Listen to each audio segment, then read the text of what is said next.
नमस्कार. ॲडव्होकेट विशाल मोहिते, महाराष्ट्र सुरक्षा रक्षक महासंघ संलग्न भारतीय मजदूर संघाचा प्रदेश महामंत्री व भारतीय मजदूर संघाचा प्रदेश मंत्री. कोल्हापूर जिल्ह्याची आज बैठक झाली.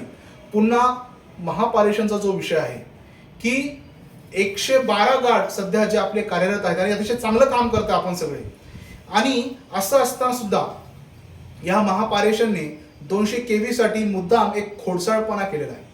आपण त्या खोडसाळपणाला बळी जाणार नाही. हा खोडसाळपणा काय, जो 7वा आपला ॲडिशनल गार्ड आहे त्या 220 KV मध्ये, त्याच्याऐवजी 6 गार्ड करा असं त्यांचं म्हणणं आहे. म्हणजे आपले 112 गार्ड जे आता कोल्हापूर जिल्ह्यामध्ये कार्यरत आहेत वीज मंडळासाठी सुरक्षेसाठी, ते 104 करा असा एक GR एक परिपत्रक त्यांनी काढलेलं आहे. सर्व माहिती आम्ही याची घेतलेली आहे. आम्ही वीज मंडळाला महापारेषण आहे 220 KV जे कोणी अधिकारी असतील त्यांना सांगू इच्छितो की महाराष्ट्र सुरक्षा रक्षक महासंघ हा एकटा नाहीये. त्याच्या मागे भारतीय मजदूर संघाची एक मोठी ताकद आहे. आणि भारतीय मजदूर संघाची ताकद ही फक्त भारतीय मजदूर संघाची नाही, तर वीज कामगार महासंघ असेल, वीज कामगार कंत्राटी कामगार संघ असेल, हे सगळे आमच्या बाजूने आहे. त्यामुळे पारेषण बद्दल, सुरक्षा रक्षकांबद्दल असा कुठलाही जर तुम्ही चुकीचा निर्णय घेत असाल तर या व्हिडिओद्वारे मी त्या सर्व पारेषणच्या अधिकाऱ्यांना, पदाधिकाऱ्यांना सावध करू इच्छितो की महाराष्ट्र सुरक्षा रक्षक महासंघ यामध्ये कदापि शांत बसणार नाही, गप्प बसणार नाही. आमची ताकद आपल्याला माहिती आहे. मी सर्व सुरक्षा रक्षकांना विनंती करतो, 112 ते 112 आपण एकत्र या. एक दिवस जर आपण कामावरती गेलो नाही तर यांचे धाबे धनांतील. आपण 112ची एकजूट करणं गरजेचं आहे आणि आपण सगळ्यांनी महाराष्ट्र सुरक्षा रक्षक महासंघाची मेंबरशिप घेणं गरजेचं आहे. कारण की आम्ही तुमच्यासाठी भांडतोय, तुमच्या भल्यासाठी भांडतोय.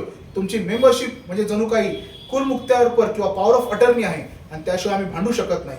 ते गरजेचं आहे. त्यामुळे मी सर्व 112 सुरक्षा रक्षकांना पारेषणच्या विनंती करतो, आपले मेंबर व्हा, जेणेकरून तुमचा आवाज आम्हाला बुलंद करता येईल, मांडता येईल. मी आज आपण या व्हिडिओद्वारे सांगतो की 212 पैकी एकही जण आमचा घरी बसणार नाही. जी काही ऍडजस्टमेंट आहे तशी तुम्ही आहे तशी करा. अशीच ऍडजस्टमेंट ही आपण आरोग्य विभाग, जे प्राथमिक आरोग्य केंद्र यांच्याबद्दलही यापूर्वी केलेली आहे. अशीच अरेंजमेंट आपल्याला किंवा ऍडजस्टमेंट करावी लागेल. 112 112ची एकजूट दाखवली तर पारेषणची किंवा विद्युत मंडळाची एवढी क्षमता नाही की ते आपल्या विरोधात जातील. शेवटी आपल्याला एक आलं पाहिजे, आपण मेंबर झालं पाहिजे आणि मेंबर झाल्यानंतर आपल्या बरोबर आपल्यासह सर्व भारतीय मजदूर संघ, विद्युत कामगार महासंघ असेल किंवा वीज कंत्राटी कामगार संघ हे आपल्या बाजूने आहे.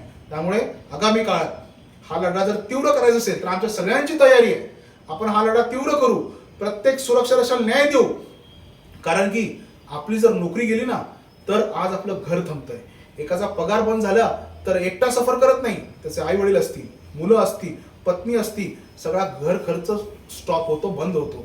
एवढ्या वर्ष सर्व्हिस करणारे जर महापारेषण किंवा विद्युत मंडळाच्या एका GR-मुळे आमची नोकरी जात असेल तर हे अन्यायकारक आहे, कायद्याच्या कुठल्याही चौकटीत बसत नाही आणि हे मानवी मूल्यांच्या विरोधात आहे. त्यामुळे आपण त्यासाठी संघर्ष करायला पाहिजे. त्यासाठी आपण सगळ्यांनी एकत्र आलं पाहिजे आणि हा लढा 112चा लढा आहे. हा एकट्या दुकट्यांचा लढा नाही. 112 जणांनी एकत्र झालं पाहिजे. आपण या विद्युत मंडळावरती हल्ला बोल करू.